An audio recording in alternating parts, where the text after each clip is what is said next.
오늘 하나님께서 주시는 은혜의 말씀은 마가복음 3장 13절에서 19절 말씀이 되겠습니다. 마가복음 3장 13절에서 19절 말씀을 봉독해 드리겠습니다.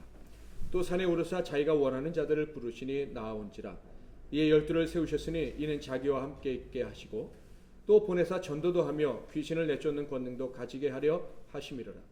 이 12를 세우셨으니 시몬에게는 베드로라는 이름을 더하셨고 또 세베대의 아들 야고보와 야고보의 형제 요한이니 이 둘에게는 보아너게 곧 우레의 아들이란 이름을 더하셨으며 또 안드레와 빌립과 바돌로메와 마테와 도마와 알페오의 아들 야고보와 및 다데오와 가나나인 시몬이며 또 가룟 유다니 이는 예수를 판 자더라. 아멘. 오늘은 제자의 권세라는 제목으로 하나님 말씀을 상고하시겠습니다. 저는 우리 모든 성도들이 말씀을 듣고 새기고 체험하며 사시기를 바랍니다. 당연히 그럴 수 있는 것이 우리의 권리가 있기 때문이에요. 바랄 뿐만 아니라 우리는 믿어야 되고 믿으면 그 주님의 압도적인 권세를 세상이 감당할 수 없는 권세를 누리고 살아갈 수 있다고 믿습니다. 예수 믿는 사람들은 다 제자가 되어야 된다는 거 알고 있죠. 제자 훈련을 마치고 어떤 사역을 감당하는 자가 제자가 아니라 믿고 세례받고 말씀대로 사는 사람은 다 제자다. 이렇게 성경에서 말씀하고 있습니다. 우리 마태복음 28장 18절에서 20절 같이 한번 읽어볼까요? 시작. 하늘과 땅의 모든 권세를 내게 주셨으니 그러므로 너희는 가서 모든 민족을 제자로 삼아 아버지와 아들과 성령의 이름으로 세례를 베풀고 내가 너희에게 분부한 모든 것을 가르쳐 지키게 하라. 볼지어다 내가 세상 끝날까지 너희와 항상 함께 있으리라 하시니라. 아멘. 자, 그런데 이 말씀을 보고 어떤 제자인가를 알 수 있을까요? 바로 권세 있는 제자입니다. 예수에게 있는 권세를 가지고 나아가서 살아가는 제자. 그러니까 파워, 능력을 가진 제자가 바로 예수 믿는 저와 여러분이다라는 거예요. 자, 그런데 이 엄청난 사실을 받아들이지 못하는 신자들이 있어요. 나 같은 사람이 과연 권세를 가지고 살아갈 수 있을까? 나 같은 사람에게도 권세가 나타날까? 이런 생각을 하면서 세월을 낭비하는 성도들이 있다라는 거죠. 어제도 노숙자분들에게 양식을 나눠드리기 전에 제가 이제 기도를 했는데요. 저는 그 기도에 늘 복음을 담아서 기도를 합니다. 식사 기도라고 하지만 명목은 그렇지만 실제로는 복음 전도를 하는 거죠. 그리고 앞으로는 복음을 이제 설교 시간처럼 이렇게 해가지고 전할 수 있는 기회도 또 우리 직원들이 와가지고 주겠다 어제 또 그러시더라고요. 그래서 시간을 한번 조정해 보자라고 했는데 전에도 그랬지만 우리 노숙자분들에게 복음을 전할 때 어떻게 전할까, 어떻게 전하면 좋을까 이 생각을 제가 늘 해요. 복음을 전하기 위해서는 우리 복음을 듣는 사람들의 형편을 이해하는 게 사실 굉장히 중요하거든요. 그런데 이분들이야말로 다양한 배경을 가진 사람들이에요. 어제도 뭐 얘기하다 보니까 뭐 성대에 나온 엘리트였다 뭐 이런 분도 있고 또 태어나면서부터 불행의 씨앗 취급받아가지고 멸시천대를 받다가 이렇게 나온 분들도 있어요. 장애인도 있고 정신지체 장애인도 있고 아주 다양합니다. 자, 이 다양한 사람들에게 어떻게 접근해서 복음을 전해야 이분들에게 생명의 복음이 잘 들어갈 수 있을까 이런 생각을 늘 하는데 분명한 것은 어떤 방법으로 전하든지 간에 전해야 될 것은 복음이다라는 거예요. 하나님이 우리를 살리사 복되게 살게 하신다는 이 복음, 예수의 권세를 받아 살아가게만 하는 사람을 만들기 위한 그 복음을 전해야 하는 거예요. 그런데 문제는 뭐냐 하면 과연 이 사람들이 권세 있는 삶을 살 수 있겠느냐라는 거예요. 이분들은 마음을 탁 놓아버린 분들의 삶의 의지 자체가 이제 없는 분들이다. 마음의 힘이라는 게 거의 없어가지고 삶의 의지도 박약해서 천국 집을 소망하기는커녕 자기 집까지 버리고 나온 분들이란 말이에요. 그래서 길거리까지 밀려온 분들에게 권세 있는 삶이 있다는 것을 알려면 과연 이분들이 공감이 될까? 고문하는 건 아닐까? 당신이 힘있게 살 수 있어요 라고 하면 너무 잔인한 말이 되지 않을까? 뭐 이런 생각을 하게 되는 거죠. 자, 그런데 바로 이런 문제에 직면했을 때 우리가 해야 될 반드시 가져야 될 필요가 태도가 있는데 그것이 바로 겸손이라는 거예요. 겸손. 노숙자 같은 분들의 형편을 생각하기 전에 내 형편이 어떤지 먼저 생각할 줄 알아야 된다라는 거예요. 내 형편, 우리의 형편이라는 것이 어떤 것입니까? 사도 바울이 잘 말씀해 주셨죠. 우리의 형편, 먼저 우리는 죄인이었다. 그렇죠? 뿐만 아니라 하나님과 원수였다라는 말씀도 하셔요. 같이 한번 읽어보겠습니다. 로마서 5장 10절 시작. 곧 우리가 원수 되었을 때 그의 아들의 죽으심으로 말미암아 하나님과 화목하게 되었은즉 화목하게 된 자로서는 더욱 그의 살아나심으로 말미암아 구원을 받을 것이니라. 하나님께 대항하던 자, 하나님과 원수됐던 자, 희망이 없는 자예요. 그런데 에베소서에는요 더 심한 말씀도 하셨어요. 같이 한번 읽어보겠습니다. 2장 1절 2절 시작. 그는 허물과 죄로 죽었던 너희를 살리셨도다. 그때 너희는 그 가운데서 행하여 이 세상 풍조를 따르고 공중의 권세 잡은 자를 따랐으니 곧 지금 불순종의 아들들 가운데서 역사하는 영이라. 그냥 죽은 정도가 아니라 사탄의 영을 따라다니느라고 도저히 살 희망이 없는, 바른 길로 갈, 좋은 마음을 가지고 살아갈 가능성이 없는 그런 희망이 없는 존재였다. 그게 우리였다. 이렇게 얘기를 하는 거예요. 그런데 이런 자를 무엇이 살린 거예요? 예수 그리스도의 복음이 살린 거예요. 아들의 권세, 제자의 권세를 가지고 살아가게 하셨다 하는 거예요. 사도 바울, 그리고 저와 여러분, 정말 희망 없는 저희들이 부르심을 받아서 권세 있는 삶을 살게 됐다면 노숙인뿐만 아니라 그 누구에게도 그 권능이 임하기만 하면 새로운 삶이 펼쳐지지 않겠습니까? 권세 있는 삶이 주어지는 거예요. 아멘. 그러므로 쓸데없는 걱정하지 말고 우리는 담대히 복음을 전해야 되겠다라는 것입니다. 오늘 본문은 예수님께서 제자들을 부르시고 그들에게 권능을 주신 장면을 묘사해 놓은 부분입니다. 자, 12제자를 부르셨는데요. 그 12제자 이름을 다 아시겠지만 그래도 한번 읽어보고 이 사람들이었구나 한번 공부하는 마음으로 읽어보겠습니다. 16절부터 19절 시작. 이에 얼굴을 세우셨으니 중간에는 베드로란 이름을 더하셨고 또 세베대의 아들 야고보와 야고보의 형제 요한이 이 두 명에는 보아너게 곧 르베의 아들이란 이름을 더하셨으며 또 안드레와 빌립과 바돌로메와 마테와 도마와 알페오의 아들 야고보와 및 다데오와 가나나인 시몬이며 또 다른 유다니 이는 예수를 판 자더라. 아멘.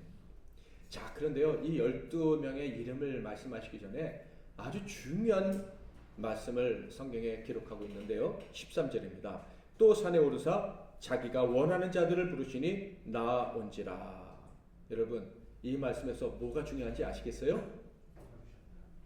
어떤 사람들을 부르셨다고요? 자기가 누굽니까? 예수님이 원하신 자를 부르셨다라는 거예요. 그러니까 제자들은요 예수의 제자가 되기 위해서 한 6년간 학원과 학교에서 수업을 하고 또 특별히 학원에서 특별 집중 교육을 받은 다음에 시험에 통과한 자들이 제자가 된 게 아니라 아무런 자격도 없었는데 예수님이 그냥 원하시는 거예요. 그래서 불러주시니까 제자가 되었다. 자, 원하시는 분들이 여기도 계신 것 같은데 자, 옆에 계신 분 한번 볼까요?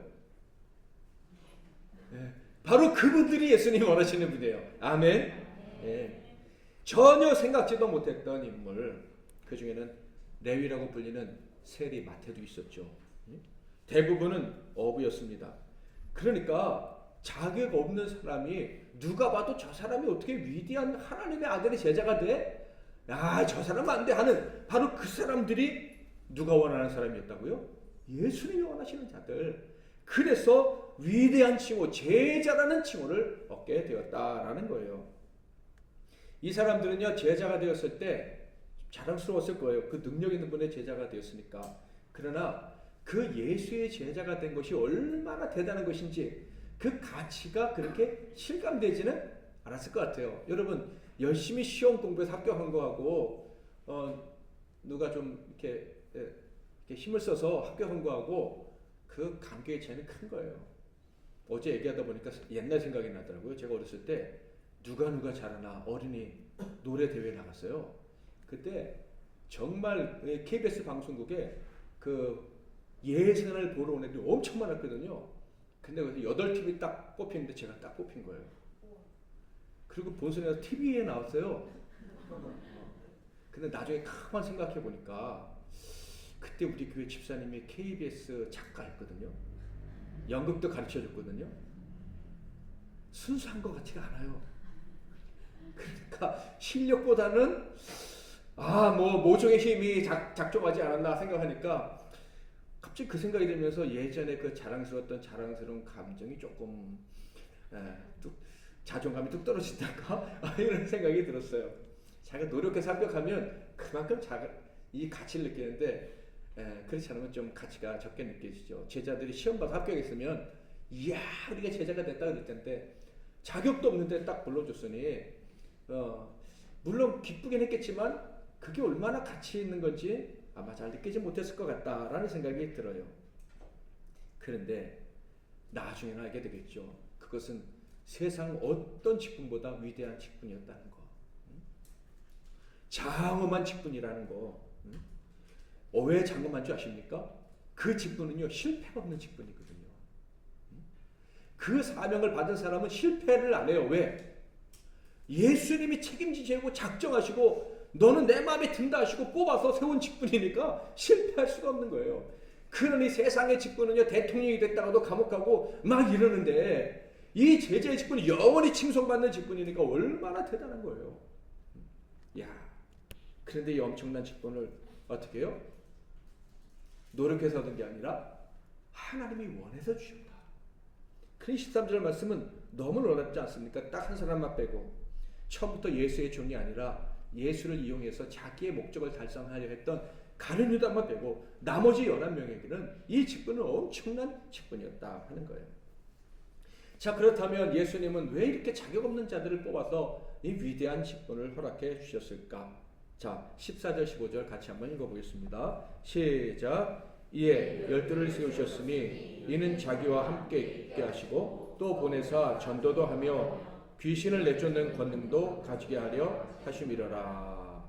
첫째는요, 예수님 당신과 함께 있게 하시려고 뽑으셨다. 자격 없는 자가 예수와 함께 할 수 있다. 누가 생각나십니까?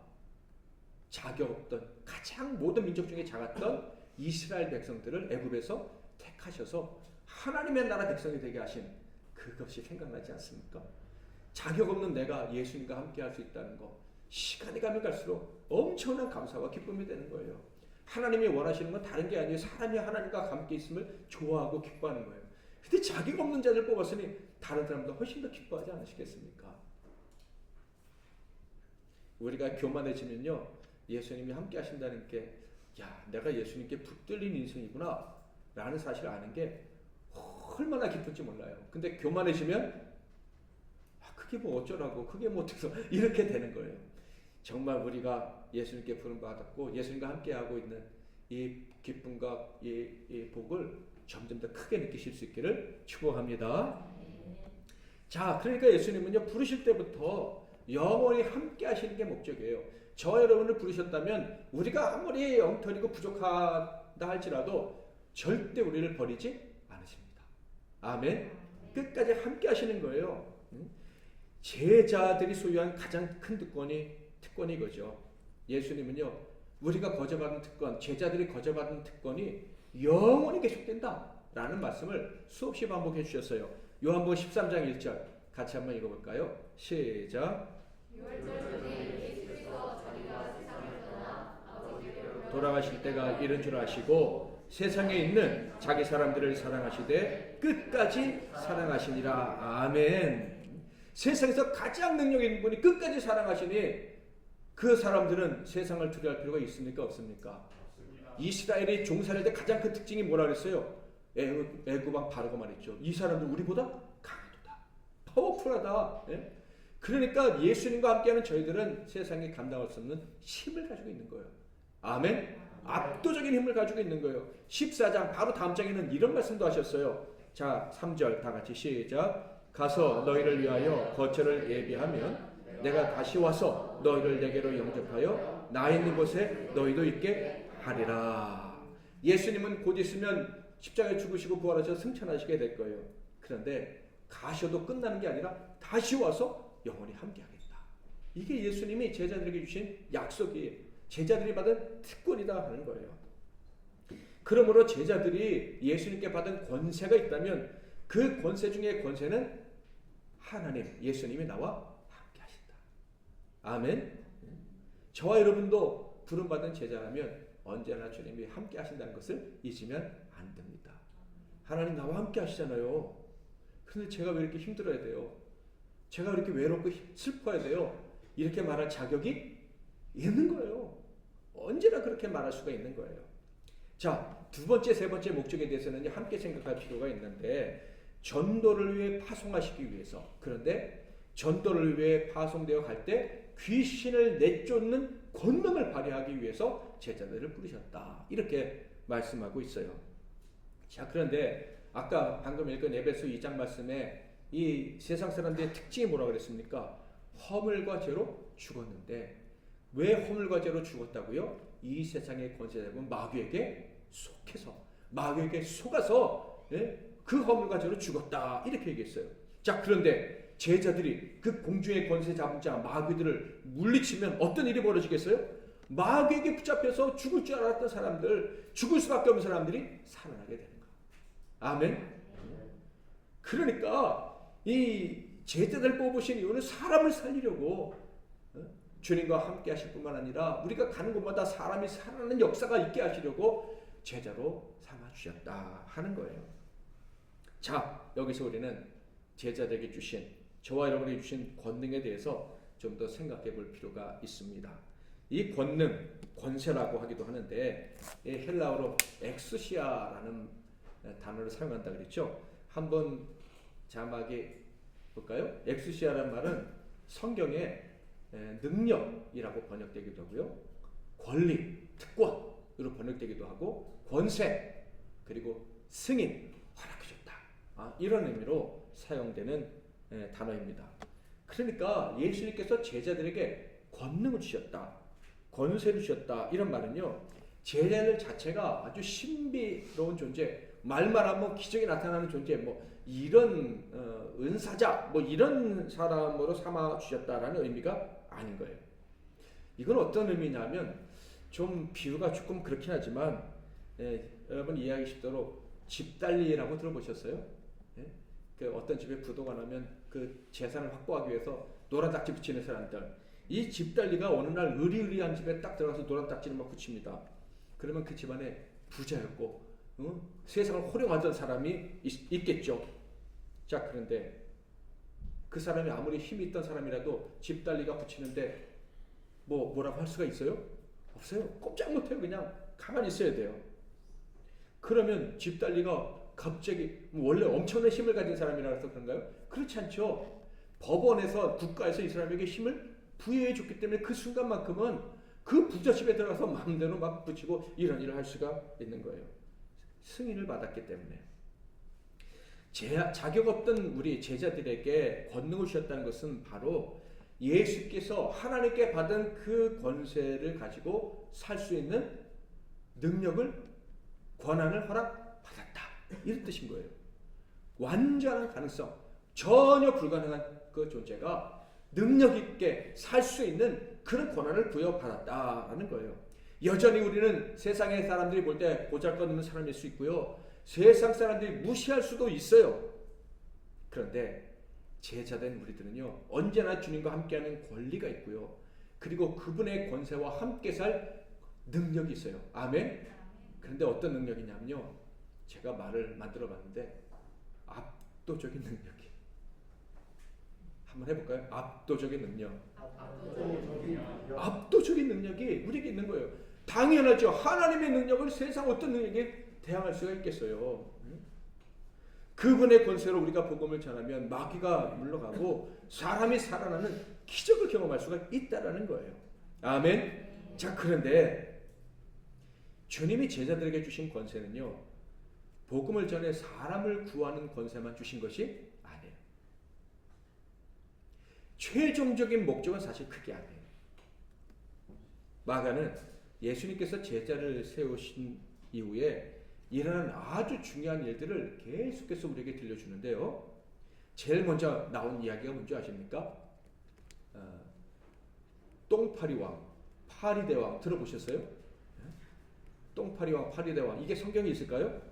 바알세불이 파리왕, 똥의 왕, 이게 마귀의 대장이 바알세불. 근데 똥왕, 파리왕 이런 뜻이에요. 예수님이 이 똥왕에게 사로잡혀가지고 귀신에게 사로잡혀서 병자를 고치는 거야 라는 누명을 쓰신 거예요.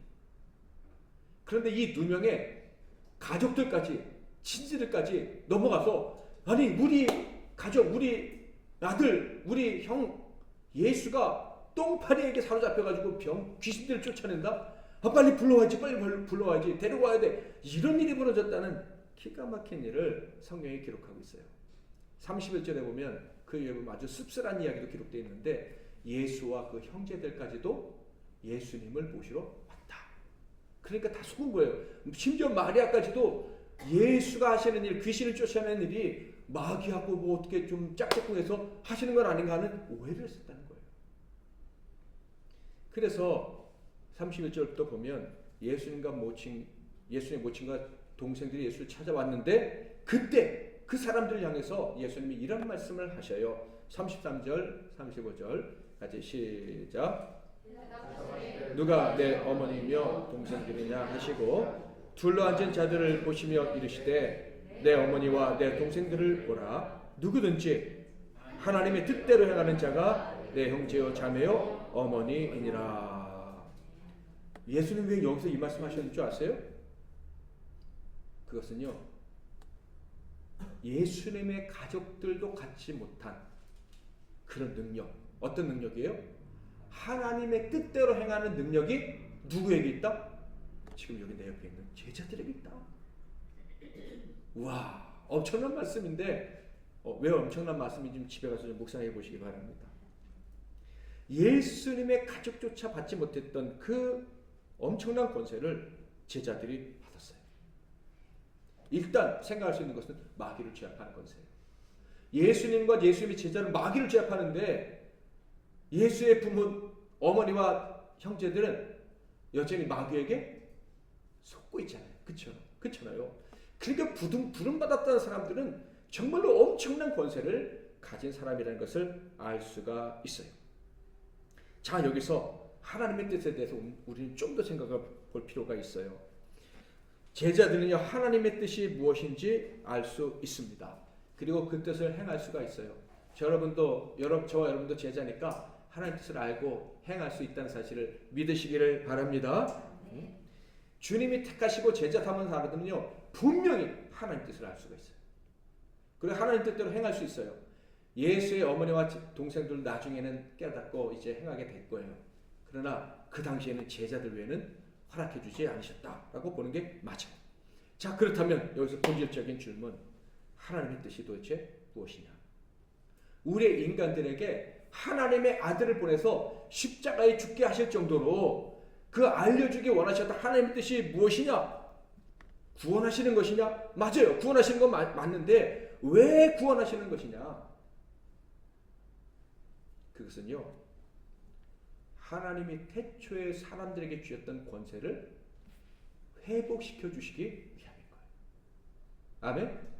다시, 하나님의 뜻의 최종 목표는요, 가장 중요한 것은요, 사람들에게 원래 주셨던 그 권세를 회복해서 누구의 영광을 드러낸다? 하나님.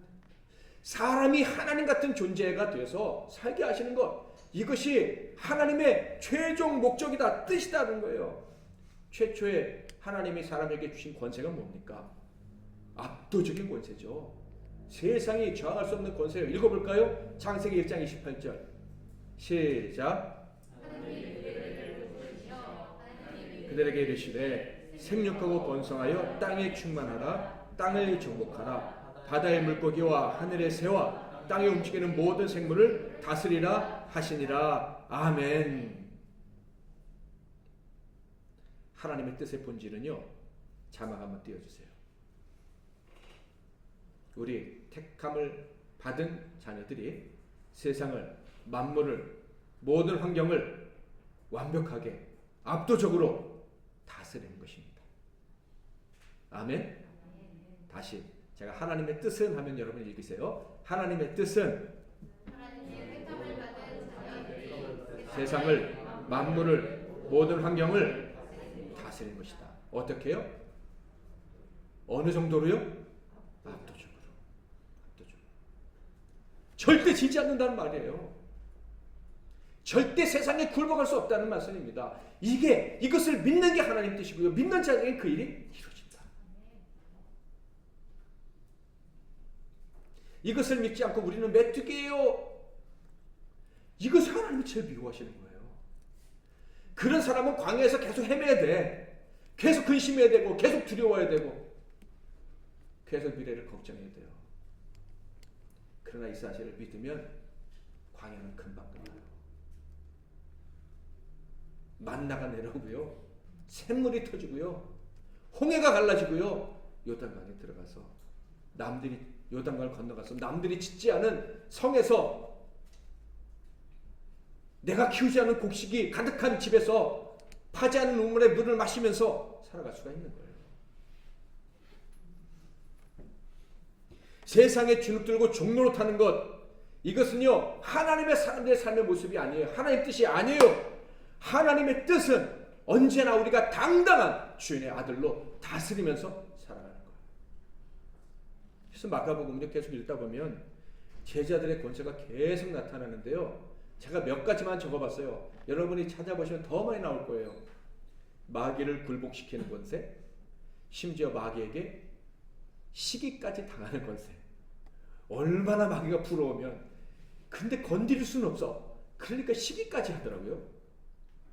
병든 자와 귀신 들린 자를 고치는 권세, 말씀을 깨닫고 말씀을 사랑하며 순종하는 권세, 가족관계의 한계, 가족관계 때문에 오는 상처들, 이것을 뛰어넘고 살아가는 권세, 자신도 모르게 풍성한 열매를 맺으며 살아가는 권세, 빛 가운데 행하는 권세, 이름이 바뀌는 권세. 베드로는 원래 시몬이었잖아요. 하나님께 기도했을 때 하나님이 들으신다, 이런 뜻인데, 좀 뭔가 좀 수동적이고 하나님께 기도해서 응답받고 싶어요, 그럼 들어주시죠, 뭐 이 정도의 개념이었는데 이름이 뭐로 바뀌어요? 베드로, 장차 개발하리라. 이 개바, 베드로 같은 말인데요, 이것은 뭐예요? 반석, 돌이란 뜻이에요. 그 위에 하나님의 나라가 세워지는, 그냥 단순히 기도하고 응답받는 이 정도가 아니라 하나님 나라를 위해서 역동적으로 주도적으로 일하는 그런 사람이 되는 권세. 그리고 무엇보다도 하나님 나라의 비밀을 아는 권세. 이 권세를 하나님이 원하셔서 부르신 제자들에게 주신다. 이게 계속 나와 있는 거예요. 그러니까 이것을 통해서 우리는 분명히 할 수 있어요. 제자의 권세란 예수님께 위임받은 권세고, 그리고 세상을 이기고 살아가는 권세. 세상을 이길 정도가 아니라 압도적인 힘으로 다스리며 살아가는 권세. 비참한 현실을 뛰어넘는 권세. 그 어떤 것도 우리에게서 평강을 빼앗아갈 수 없는 권세. 이 권세가 주님이 원하셔서 부르신 제자의 저와 여러분에게 주신 권세다. 아멘. 여러분, 이 세상의 특징이 뭐라고 생각하십니까? 죄로 인해서 마귀에게 정복당한 채 살아가는 사람들의 이 삶의 터전은요, 감옥과 같이 비참한 곳이에요. 사람들은 다 갇혀있고 소외되고 외롭게 살아가고 있어요. 그런데 기가 막힌 현실이 뭔지 아십니까? 가만 뉴스나 또 사람들의 얘기를 이렇게 듣다 보면, 왜 우리가 소외당하고 살아가느냐? 왜 사람들이 이렇게 외롭지? 산업이 발전하고 이 먹을 것도 많고, 그런데 왜 우리는 왜 소외돼? 근데 기가 막히게 그 이유가 누구 때문이라는 줄 알아요? 교회 때문이래요. 예수 믿는 사람들 때문이고 하나님 때문이래요. 이 예수 믿는 자들이 배타적이라서, 다른 사람을 용납해 주지 않아서, 동성애자도 용납해 주지 않고 그냥 이 부정을 저지르는 사람도 용납해 주지 않고 더러운 행위를 하는 사람도 다 용납해 주지 않고 자기와 생각이 다르면 다 배타적이기 때문에 결국 세상에 소외가 왔다. 이런 식의 얘기를 해요. 산업혁명을 일으킨 주체가 기독교인들이니까 기독교인들이 뭐 역사에 주도권을 가지고 있다고 생각할지 모르겠지만은 기독교인들 때문에 세상에 소외가 왔다. 이런 식의 주장을 하고 있어요. 그러면서 자신들의 죄로 인한 소외를 누구 책임으로 돌려요? 그냥 교회 믿는 사람에게 다 돌리고 여기다가 막 미움을 막 발산해서 자기들의 죄에 대한 도피처를 삼는 거예요. 핑계거리를 삼는 거예요. 악한 영 마귀에게 속아서 그런 생각을 하는 거죠. 물론 그들의 주장 중에 맞는 얘기도 있어요. 그건 뭐냐면 교회 신앙이라는 것은 아주 배타적이라는 거. 이건 맞아요. 그런데 그들이 모르는 것이 있어요. 여러분, 진정으로 사랑하는 부부, 진정으로 사랑하는 연인이 있어요. 배타적이어야 됩니까? 수용적이어야 됩니까? 수용적이어야 돼요? 자, 그러면 우리가 둘이 사는데 우리 방에 당신도 와서 같이 자고 당신도 와서 같이 자고 우리 그렇게 삽시다 이렇게 해야 됩니까? 진짜 사랑하면 배타적이어야 정상이에요. 그래요, 안 그래요? 잘 모르시나? 부부 사이는 자녀도 끼어들 수가 없는 거예요. 안 그렇습니까? 하나님이 우리를 사랑하시고 우리가 하나님을 사랑해요. 여기에 다른 사람, 다른 신, 다른 우상 갖다 놓을 수 있습니까? 다른 사상 집어넣을 수가 있어요? 절대 불가능하죠. 자, 그런데 여러분, 부부 사이에 진정한 배타성, 완전한 배타성, 절대적인 배타성이 있을 때 자녀들이 소외됩니까? 엄마는 아빠만 사랑해, 아빠는 엄마만 사랑해 그러면 애들이 소외돼서 딴짓하고 망하고 외롭고 그렇습니까? 천만의 말씀이죠. 거의 제대로 된 배타성이 있어야 자녀들이 안정을 누리고 통치가 되고 행복한 거예요. 당연히 이웃과의 관계도 좋아지고 그들이 가는 곳이 평강하고 다스려지는 거예요. 하나님으로부터 시작된 완전한 사랑, 거기는요 절대적인 배타성이 있어야 아버지의 권세가 쓰고 그래야 다스려지고 모든 사람이 행복해지는 거예요. 근데 하나님의 사랑을 더럽히고 그러니 아버지도 없고 가정이 막 하나님과 신부된 우리 사이에 엉뚱한 것들이 막 들어가고 그러면 모든 게 다 다스려지지가 않는 게 권위가 없고 그래서 세상에 소외가 오는 거예요. 그런데 이 마귀는요 얼마나 영리한지 한 부분만 딱 해가지고선 교회 때문에 우리 믿음 때문에 세상에 소외가 왔다는 이런 거짓말을 하고 있어요.